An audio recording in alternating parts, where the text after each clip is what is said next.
My name is Amy Akers. I am Angioma Alliance's Chief Scientific Officer, and today I'll be talking to you about the current state of research for cavernous angioma. Essentially, this is a scientific summary of the research leading us towards drug treatments, and it is accurate as of the end of the year for 2019. I'm going to start by taking a few steps back and talking about the genetics of cavernous angioma. We'll talk about some very basic things first. So the illness comes in two different flavors, sporadic and an inherited form.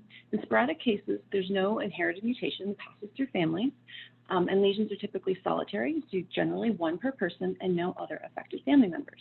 However, with the familial form of the illness, there are typically multiple lesions per affected individual and multiple affected individuals within a single family.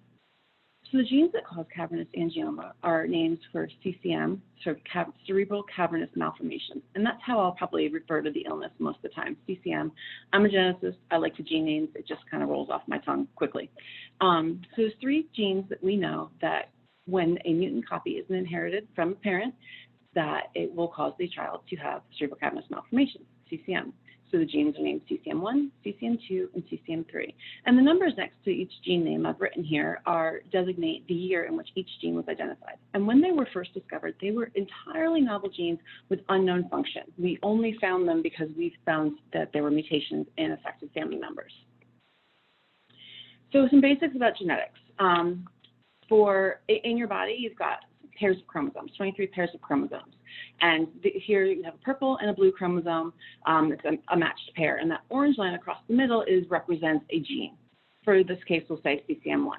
So wild type is what we call non-mutated, kind of basic wild type alleles. And alleles are copies of a gene.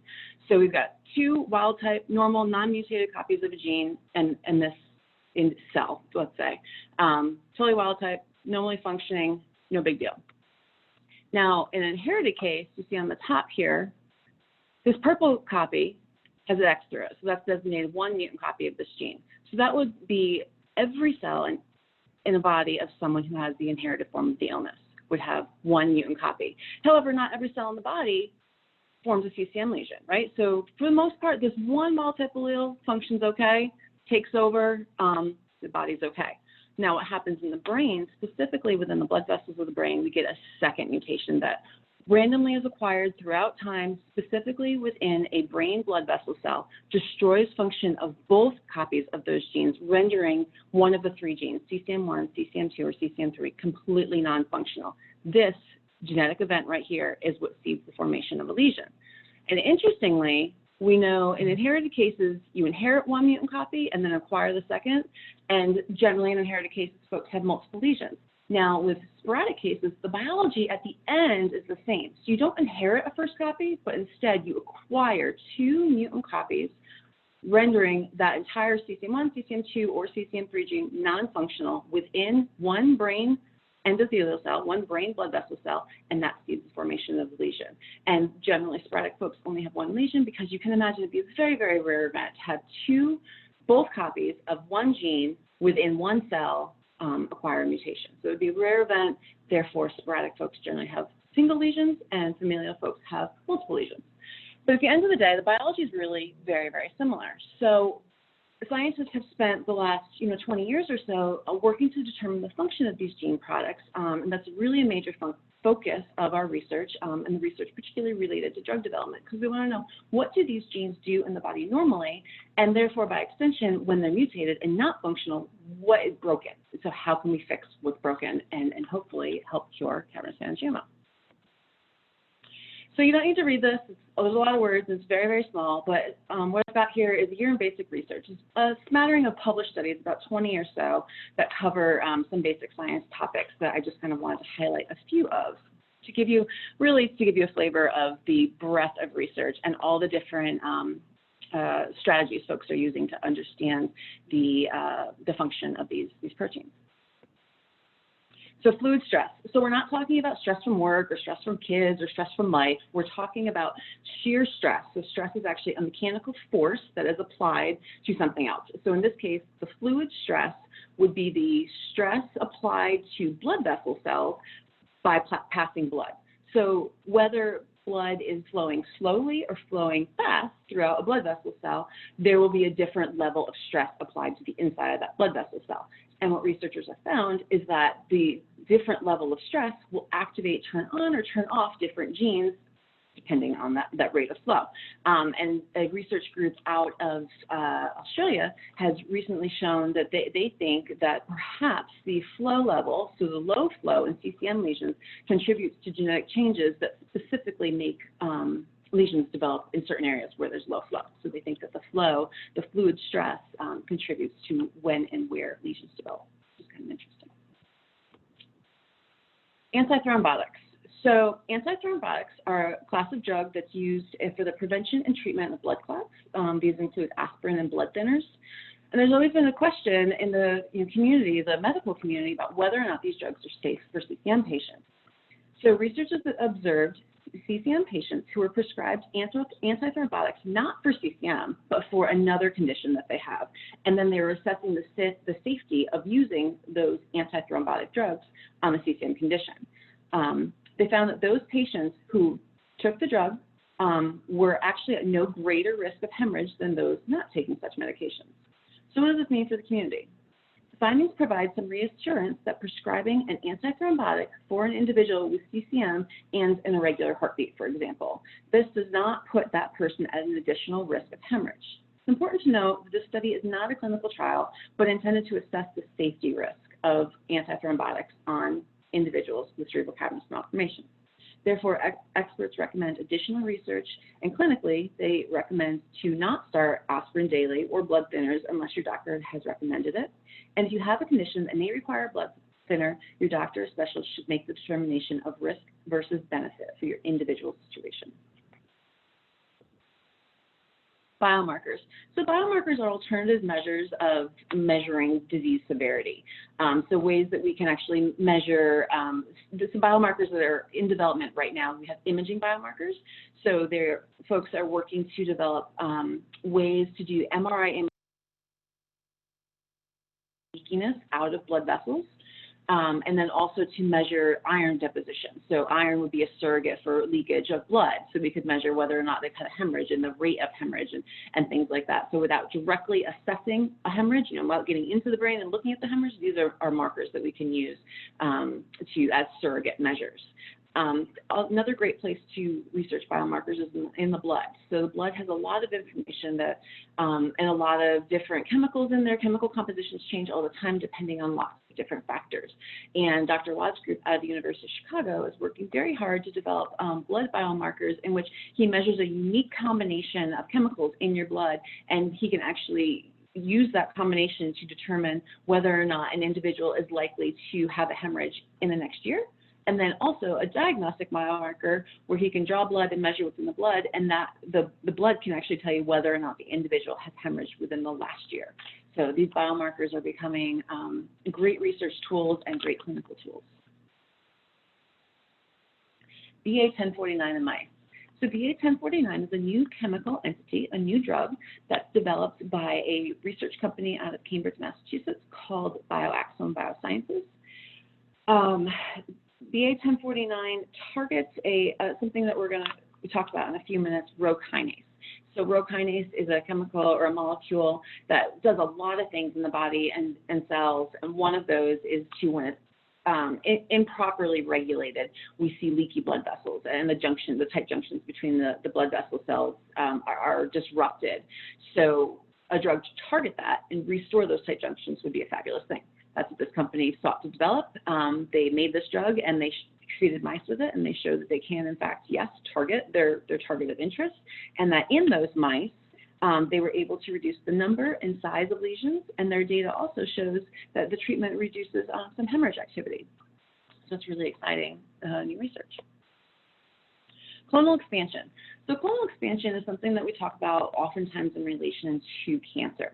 So in cancers, tumors develop due to rapid growth. One cell before a tumor even forms, one cell will acquire some sort of developmental advantage, probably through mutation, that makes it grow and grow and grow without any regulation, and then a tumor develops. You think of a mass, a breast mass or a brain tumor. We have a solid mass of tissue that's just growing out of control. Now, cavernous angioma is also known as cerebral cavernous malformations. So you have this term angioma, which very much has a cancer type definition to it.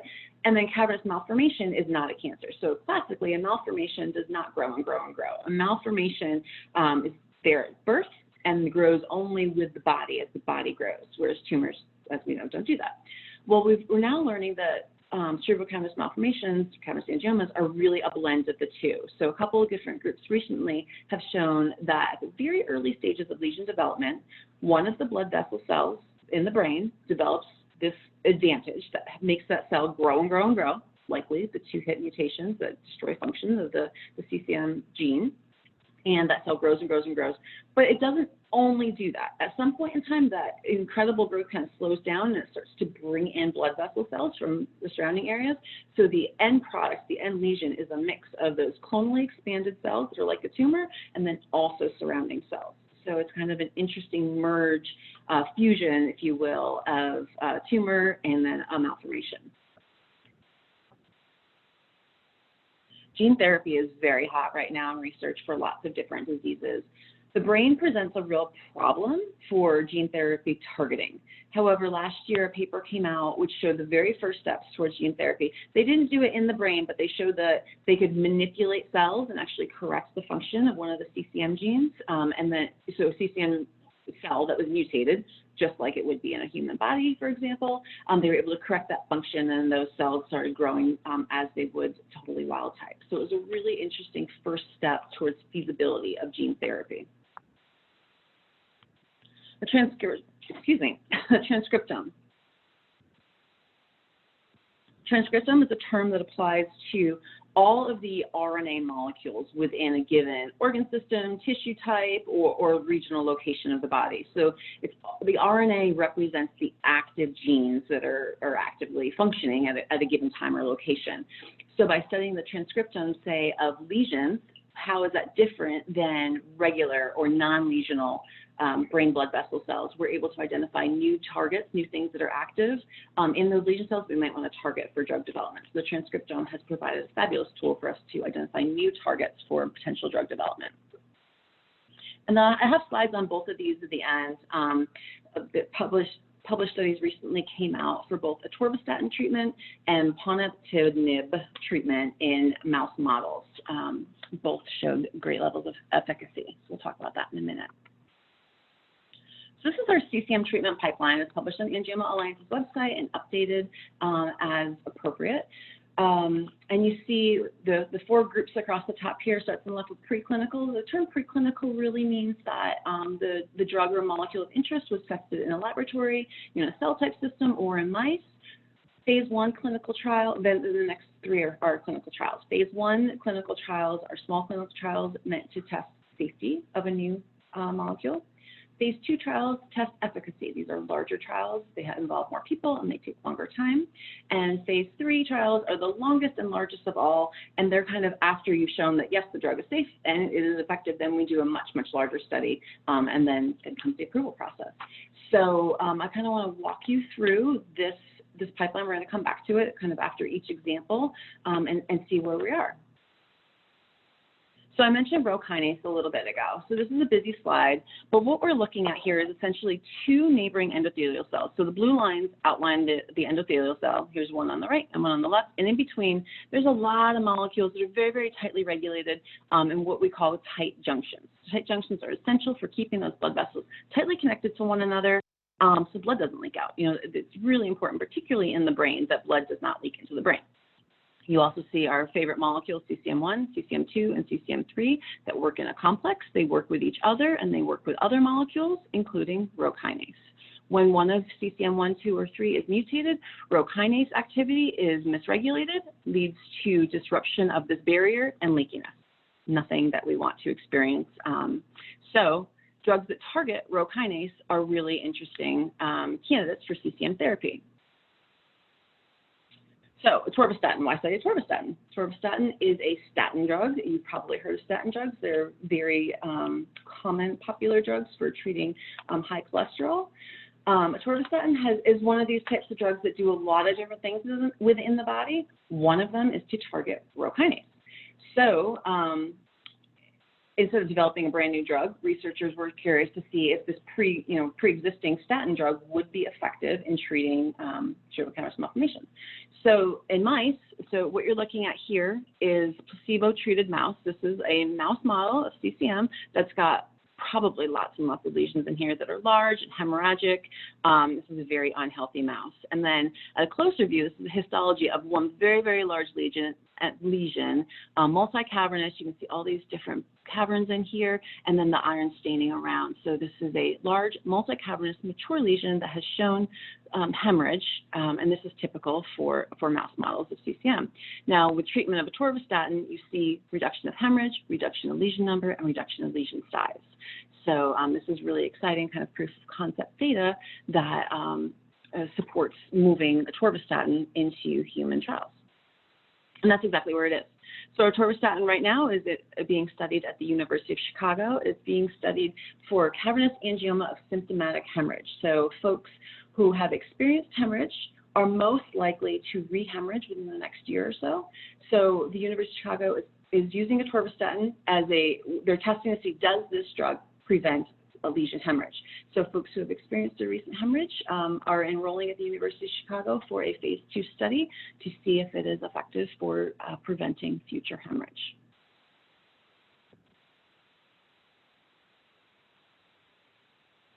The next drug I'd like to talk about, which targets a completely different mechanism related to CCM, is Tempol, or as Recursion Pharmaceuticals calls it, REC-994. This is another brand new drug that targets, it restores the balance of reactive free oxygen species within the cell.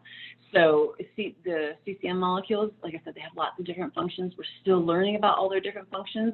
And one of the things that they do is to help maintain a balance of reactive free oxygen species. Too many of them are bad for the cell. It causes all kinds of nasty effects.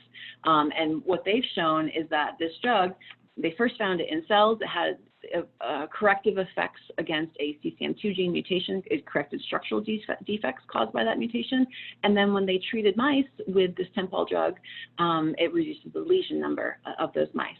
So Tempol is moving down the pipeline. It's a brand new chemical entity, so it is in phase 1. They finished their first phase 1 study in 2019 and plan the second phase 1B, as they call it, will be starting in 2020. So we look forward to seeing further results from that.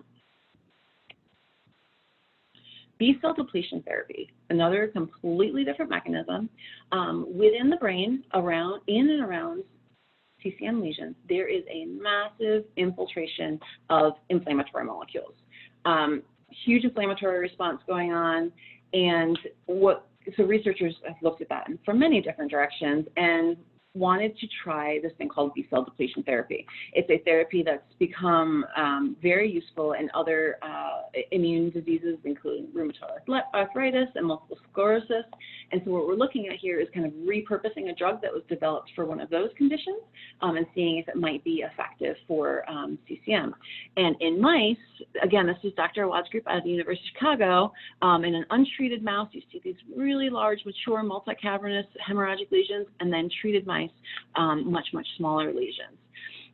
This B-cell depletion therapy isn't an easy pill that you can take. It's an injection. You'd have to go to the doctor to use it. So this would be a type of drug that would most benefit someone who has had a recent hemorrhage and is in that kind of re-hemorrhage window in a year or two after and would be willing to go to the office. And so people at the most acute risk of having a follow-up hemorrhage. To further B-cell depletion therapy, it is currently right now in this preclinical stage. We've only done mouse models with it. We're looking to partner with a pharmaceutical company to kind of move it down the pipeline a little bit, and that's definitely in our future directions. So another drug that we often talk about is Propranolol. Propranolol is a beta blocker. Beta blockers are used for treating blood pressure, chest pain, anxiety, things like that. It's a very old drug, a very safe drug. It's been around for a long time. It's also, this Propranolol, this particular beta blocker, is also known to be an effective treatment for infantile hemangiomas. So those are completely different vascular malformations. They're like if you see a child, like usually under the age of 2 or so, a friend of mine's kid has a really large one on her arm. They grow really fast, and all of a sudden they shrink and they go away. So they're very different than CCM lesions. They're also quite common, but doctors have found that treatment with propranolol helps shrink them. So a couple of times throughout the literature, there have been case reports where doctors have also tried the drug in CCM patients to see if it is effective at these particularly aggressive lesions. And what has been reported a number of times is a child with a giant infantile cavernous angioma was treated with propranolol, and you can see the huge reduction in lesion size. So it's ginormous here on the left and much, much reduced in size on the right. And then 2 different females also with very large symptomatic hemorrhagic lesions were treated with propranolol and saw a significant reduction in their hemorrhage symptoms. So these are just case reports. They're not clinical trials. So what's the next step? Clinical trial. So you can see in red here, propranolol is in clinical trial in Italy. Multiple Italian sites have recruited folks, and recruitment is actually completed as of 2019. And that doesn't mean the trial's over, though. So recruitment's completed, and the last person to be enrolled has to be followed up for 2 years. So it's a 2-year follow-up period of all the participants. So we'll look forward to data from that study in the coming future. All right, so this slide is all about the microbiome, the gut-brain axis, and how it actually affects CCM lesion development. There's another talk in this series from Dr. Mark Kahn that goes through this in much more detail, but just for completeness, I'll go through it in one single slide here. So what we've learned in the last few years is that bacteria signals from the gut are actually able to travel through the through the bloodstream and signal to this molecule called TLR4. That receives a signal and then stimulates known CCM signaling through MEKK3, KLF24.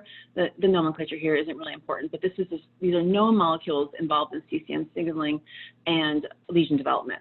So the bacteria from the gut actually create a biological signal that stimulates lesion development. So there's a hypothesis that perhaps we change the bacteria in the gut or block this signal receiver, this TLRL4, might actually prevent lesion development.